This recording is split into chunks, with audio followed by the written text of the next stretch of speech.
우리 다 같이 사도신경으로 신앙 고백하겠습니다. 전능하사 천지를 만드신 하나님 아버지를 내가 믿사오며 그 외아들 우리 주 예수 그리스도를 믿사오니 이는 성령으로 잉태하사 동정녀 마리아에게 나시고 본디오 빌라도에게 고난을 받으사 십자가에 못 박혀 죽으시고 장사한 지 사흘 만에 죽은 자 가운데서 다시 살아나시며 하늘에 오르사 전능하신 하나님 우편에 앉아 계시다가 저리로서 산자와 죽은 자를 심판하러 오시리라. 성령을 믿사오며 거룩한 공예와 성도가 서로 교통하는 것과 죄를 사하여 주시는 것과 몸이 다시 사는 것과 영원히 사는 것을 믿사옵나이다. 아멘.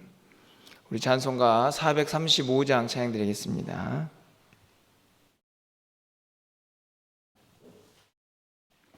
(435장입니다)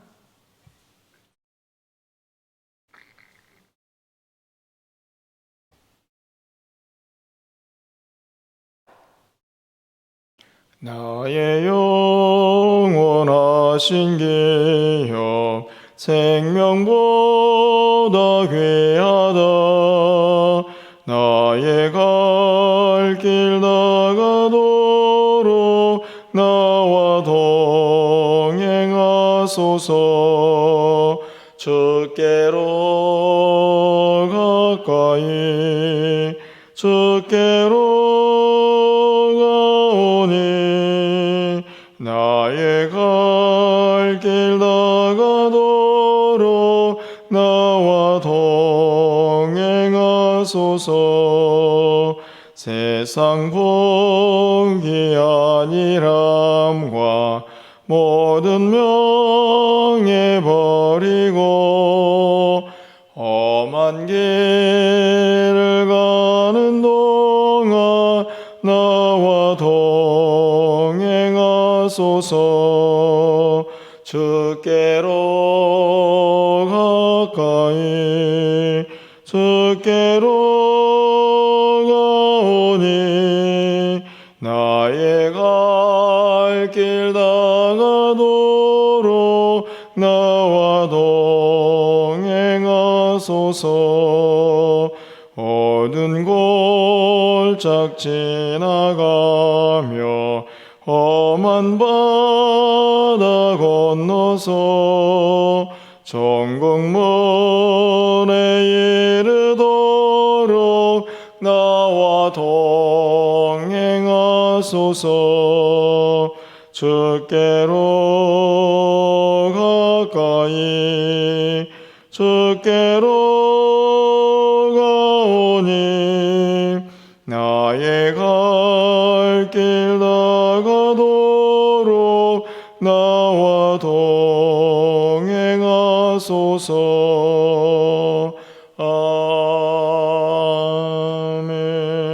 아멘.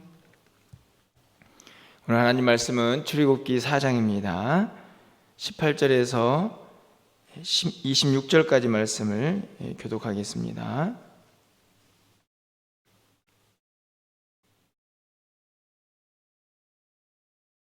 출애굽기 4장 18절에서 26절까지 말씀을 교독하고 26절을 함께 읽겠습니다. 모세가 그의 장인 이드로에게로 돌아가서 그에게 이르되 내가 애굽에 있는 내 형제들에게로 돌아가서 그들이 아직 살아있는지 알아보려 하오니 나로 가게 하소서. 이드로가 모세에게 평안히 가라 하니라.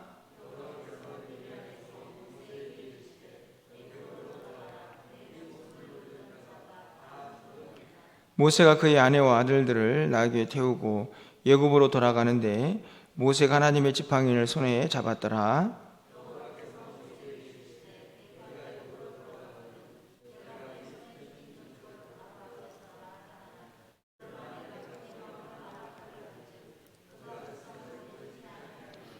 너는 바로에게 이르기를 여호와의 말씀에 이스라엘은 내 아들 내 장자라.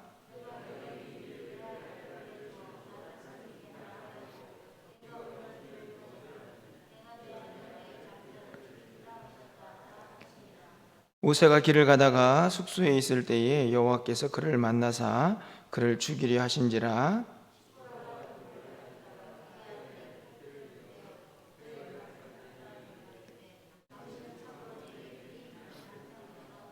26절입니다. 여호와께서 그를 놓아주시니라. 그때의 시보라가 피난편이라 함을 할례 때문이었더라. 아멘. 먼저 장례 광고를 좀 드리도록 하겠습니다. 어제 문자를 다 보냈지만 문현주 집사님 부친이 별세를 하셨습니다. 거리두기가 계속 되고 있기 때문에 저희가 예배는 드리지 못하지만 이 빈소가 서울 삼성병원 좀 먼 거리에 있습니다. 그래서 개별적으로 조문을 해야 하지만 혹시 멀어서 좀 불편하신 분들을 위해서 교회에서 오늘 오후 1시 30분에 차량을 운행하려고 합니다. 거기 가서도 4명씩 따로 조문을 해야 하는 상황이지만 그래도 너무 먼 거리라 한번 차량을 운행하려고 하니까 혹시 가실 의향이 있으신 분들은 교육자들에게 좀 먼저 문자를 주셔서 숫자를 좀 파악할 수 있도록 부탁을 드리겠습니다. 오후 1시 30분에 교회에서 출발하겠습니다.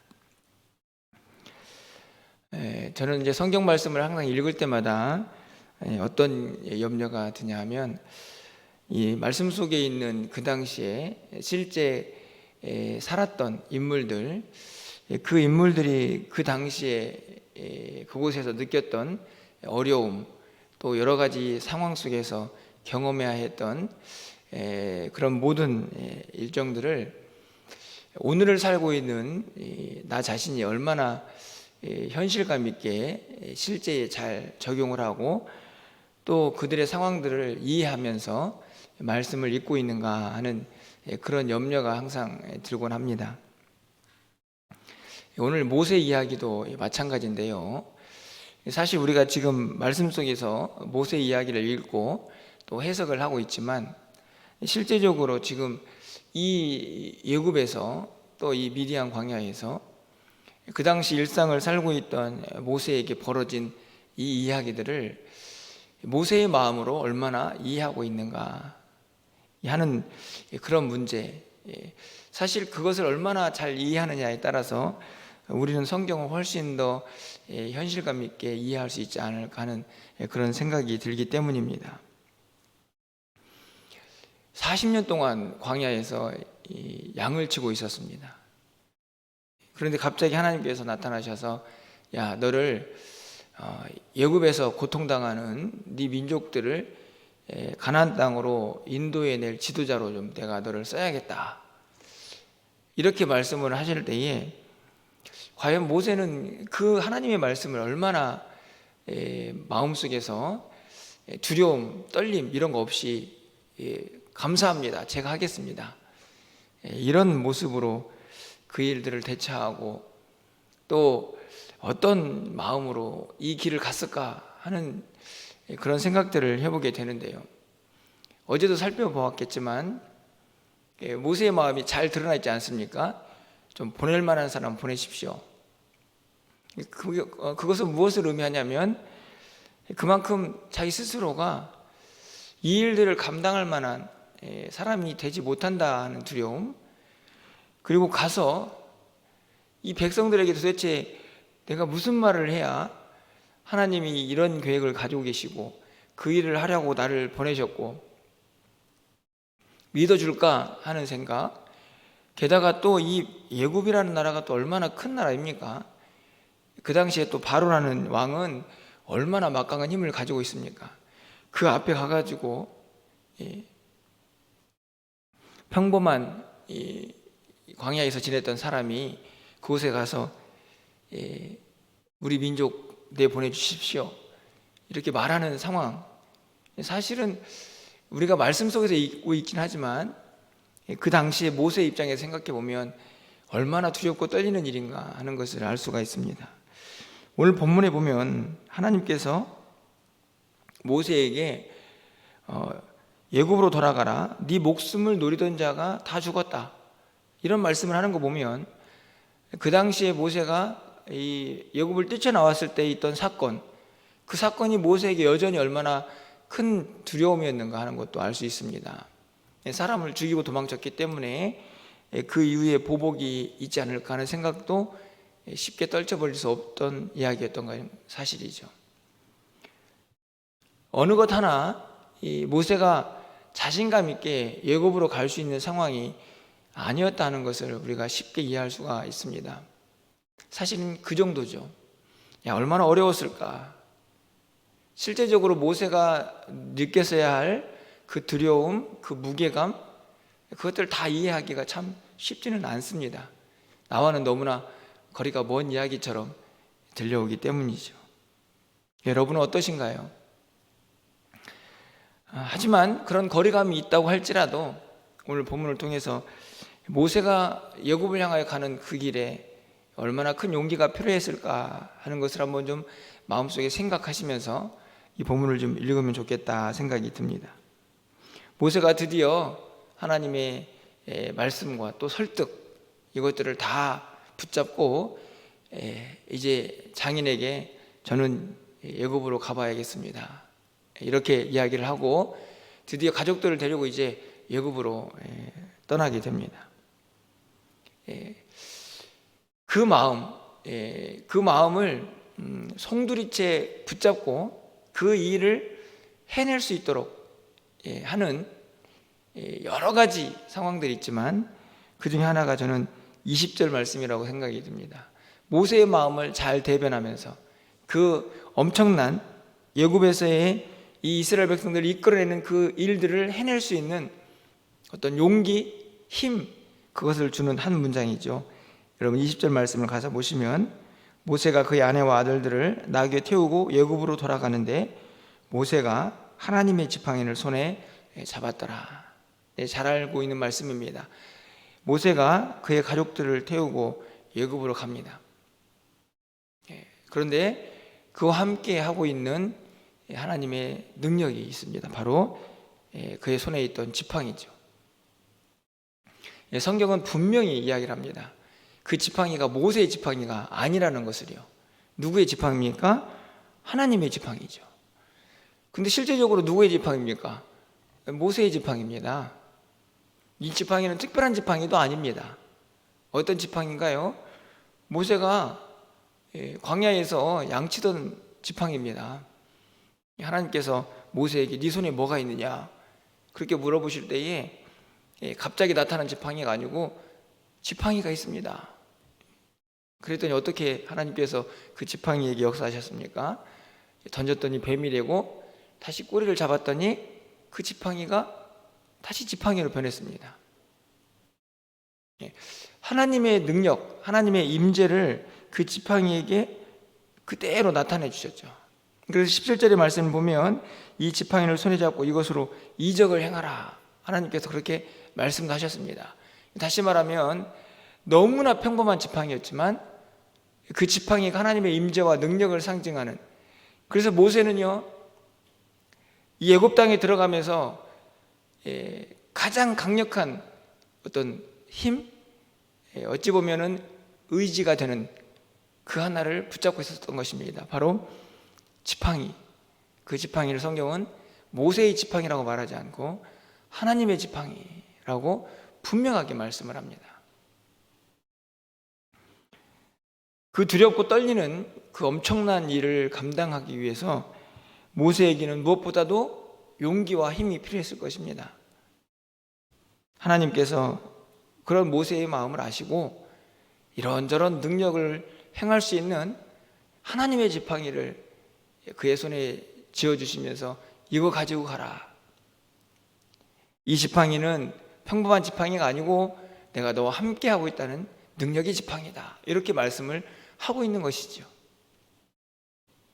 사실 우리 모두도 이 땅을 살아가는 동안에 저는 이런 하나님의 임재를 확실하게 붙잡아야만 힘을 낼 수가 있다 이렇게 생각을 합니다. 두렵고 떨리고 매우 어렵고 때로는 용기가 나지 않는 길이라고 할지라도 내가 하나님과 함께하고 있다, 눈에 보이는 지팡이는 없을지라도 하나님의 임재를 그렇게 경험하고 그것을 확실하게 믿음으로 붙잡을 때에만 이 길을 용기를 내어서 갈 수 있지 않을까 생각을 하는 것이지요. 그런데 저는 이 말씀을 읽으면서 문득 이런 생각도 좀 들었습니다. 야, 그러면 내 손에 있는 지팡이는 뭐야? 여러분도 그런 생각이 드시지 않습니까? 나도 좀 하나님의 지팡이가 좀 있었으면 좋겠다. 그런데 오히려 저는요, 이 말씀을 좀 묵상하면서 이런 생각이 좀 들었습니다. 내 손에 어떤 지팡이가 있기를 바라는 것보다 오히려 하나님 입장에서는 나 스스로, 우리 모두가 하나님 손에 붙잡힌 지팡이가 되기를 바라는 것은 아닐까, 이런 생각입니다. 무슨 이야기냐 하면, 우리는 분명히 이 땅을 살아가는 동안에 그런 능력의 지팡이, 하나님께서 우리에게 함께 하시겠다라고 약속하시는 그런 지팡이가 필요하기도 하지만, 실제적으로 하나님 입장에서 보면 우리 모두 한 사람 한 사람들이 하나님 나라를 위해서 하나님의 뜻을 이뤄가고 하나님의 능력을 세상 가운데 드러내야 할 하나님의 사람들, 하나님의 지팡이가 되어야 한다는 말씀이죠. 우리 모두는 하나님으로부터 어떤 특별한 능력을 받기를 바라지만, 그 능력을 받아서 뭘 하기를 원하는 겁니까? 우리가 이 땅을 살아가는 동안에 이런저런 기도 제목들이 있습니다. 그것들을 응답받아서 무엇을 하기 위한 것입니까? 그냥 내가 잘 먹고 잘 살기 위한 것이 아니고, 결국 그 모든 것들을 통하여 하나님의 일을, 하나님의 영광을 드러내면서 하나님 나라를 위해서 쓰임받기를 바라는 것이 아닙니까? 그렇다고 하면 결국에 우리가 하나님의 지팡이가 되어야 하지 않는가.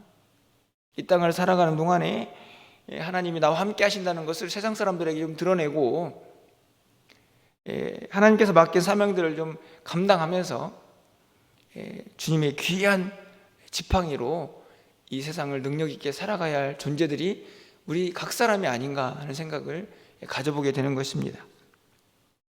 그 이유가요, 저는 22절에 있다고 생각이 드는데요, 22절 말씀을 좀 가서 보시면, 너는 바로에게 이르기를 여호와의 말씀에 이스라엘은 내 아들 내 장자라. 이제 가가지고 바로에게 이스라엘 백성들을 내보내십시오, 이렇게 말할 때에 왜 그러느냐 할 때 해야 할 말입니다. 이 백성들은 하나님의 아들입니다. 하나님의 장자입니다.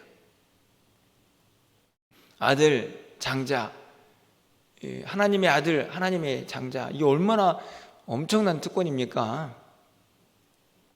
그런데요, 이 놀라운 이 특권, 그 특권만 있는 게 아니고 무엇도 함께 합니까? 그 아들과 장자로서의 의무도 함께 하죠. 이들을 왜 내보내라고 얘기합니까? 23절 상반절 말씀을 좀 가서 보시면, 내가 내게 이르기를 내 아들을 보내주어 나를 섬기게 하라. 아들이기 때문에, 하나님의 아들이니까, 야, 나는 이렇게 놀라운 특권을 가지고 있어, 나는 하나님의 장자야, 그래서 하나님의 것을 유업으로 얻을 자지. 물론 맞는 이야기죠. 하지만 궁극적으로 이 백성들이 그렇게 구별된 이유는 여러 가지 이유가 있겠지만, 가장 중요한 이유 중에 하나는 하나님을 섬기게 하려고, 다시 말하면 하나님께 영광을 드러내라고 하나님께서 특별히 택하여서 구별하신 것입니다. 그 이후에 24절 이하에 보면 사실 좀 깜짝 놀랄 만한 사건이 벌어지죠. 하나님께서 갑자기 모세를 죽이려고 하신다는 내용이 기록이 되어 있습니다. 이 말씀을 그냥 보면 이해가 잘 안 되는데, 그 이유는 다른 데 있지 않고, 모세가 태어난 아들을 할례 행하는 것을 잊어버렸습니다. 지금 애굽으로 내려가고 있습니다. 모세에게 엄청난 지금 임무가 주어졌죠. 어떤 임무입니까? 이스라엘 백성들을 출애굽시켜야 되는 임무를 가지고 있습니다. 그런데 갑자기 하나님께서 내가 너 죽여야겠다, 앞뒤가 안 맞는 말씀처럼 보여지지만 이 일이 얼마나 중요한가를 분명히 보여줍니다. 하나님께서 모세에게 원하시는 것은 이스라엘 백성들을 이끌어내는 엄청난 일이기도 하지만, 그 일은 누가 하십니까? 모세를 통하여 하나님이 하시죠. 그런데 모세가 지금 하나님의 언약을 지키지 않습니다. 아들이 태어나면 할례를 해라, 이게 이스라엘 택한 백성들의 구별된 삶의 모습이죠. 그런데 그 언약을 잊어버리지 하나님께서 대노를 하시는 겁니다. 야, 내가 너 죽여야겠어. 이 말은 네가 지금 이스라엘 백성들을 이끌어내야 될 놀라운 사명이 있지만, 그거보다 네가 먼저 해야 될 일이 있다. 하나님의 백성으로 말씀을 지키면서 온전히 구별되는 것입니다. 결국은 위대한 사명이 문제가 아니고 그 이전에 먼저 하나님의 백성다운 삶을 살고 있느냐, 그걸 더 먼저 하나님이 보기를 원하시는 것이죠. 오늘 이 말씀을 전체적으로 쭉 살펴보면 우리는 분명 놀라운 특권을 가진 사람들입니다. 이스라엘 백성들이 그러했던 것처럼 우리도 하나님의 아들이고 장자이기 때문에 하나님 나라를 상속을 받죠. 기업으로 받게 되어 있습니다. 하지만 우리가 잊지 말아야 할 것은 그에 합당한 하나님의 백성다운, 하나님의 자녀다운 삶이 우리 가운데 함께 해야 한다는 것입니다. 그것은 다른 것이 아니고 하나님의 영광을 드러내고 내 삶의 각자의 자리에서 하나님의 놀라운 그 능력들을 삶에서 드러내면서 행하면서 하나님의 아름답고 선한 도구로 사용되어야 한다는 것입니다. 오늘 이 말씀을 좀 마치면서요, 우리의 마음속에 이런 기도 제목들이 있었으면 좋겠습니다. 하나님, 저에게도 하나님의 지팡이가 좀 있었으면 좋겠습니다. 이 땅을 살아가는 동안에 그런 하나님의 능력들이 저에게도 필요합니다. 그러면서 동시에 좀 이런 기도도 합시다. 하나님, 그렇지만 제가 좀 하나님의 지팡이가 좀 되어 보겠습니다. 제 모습 속에서, 제 삶의 여러저런 모습 속에서 하나님의 좀 능력이 드러나기를 바라고, 그 능력을 통해서 하나님의 선한 도구로 이 땅을 살아가는 동안에 하나님 나라를 위해서 좀 아름답게 쓰임이 되기를 원합니다. 하나님, 저를 좀 붙잡아 주십시오. 저에게 하나님의 능력으로 함께 해 주십시오. 그러면서 우리에게 주신 그 장자, 하나님의 아들됨의 놀라운 특권, 그리고 또 놀라운 의무들을 잘 행하면서 하나님의 기쁨이 되기를 다짐하고, 또 그 은혜를 오늘 하루 우리의 삶에서 누리시면서, 우리가 가야 할 길이 조금 힘들고 어렵지만, 두려움이 함께하는 길이지만 담대하게 용기 있게 우리에게 펼쳐진 길을 걸어갈 수 있는 복된 한 날이 되시기를 주님의 이름으로 축원합니다. 기도하겠습니다.